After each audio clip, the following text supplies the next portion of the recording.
এলাকায় নতুন আসলাম, যাই এই মসজিদে গিয়ে নামাজ পড়ে আসি।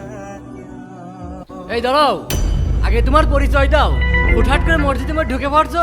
তুমি হানাফি না আহলে হাদিস? তুমি সুন্নি নাকি ওয়াহাবি? আগে তোমার পরিচয় দাও, না হলে মসজিদে ঢুকতে দেবো না। ভাই আমি আল্লাহর বান্দা, হযরত মুহাম্মদ সাল্লাল্লাহু আলাইহি সাল্লামের উম্মত। আমার এই পরিচয়টুকু কি যথেষ্ট হবে এই মসজিদের নামাজ আদায় করার জন্য? ভাই কেন আপনারা ইসলামকে বিভক্ত করছেন? ভাই আপনি বলুন তো, আল্লাহর রাসূল কোন মাযহাবে ছিলেন? তিনি কি হানাফি নাকি ওয়াহাবি? তিনি কি আহলে হাদিস নাকি সুন্নি? আমাদের রব কি আলাদা? আপনাদের কোরআন আর আমাদের কোরআন কি আলাদা?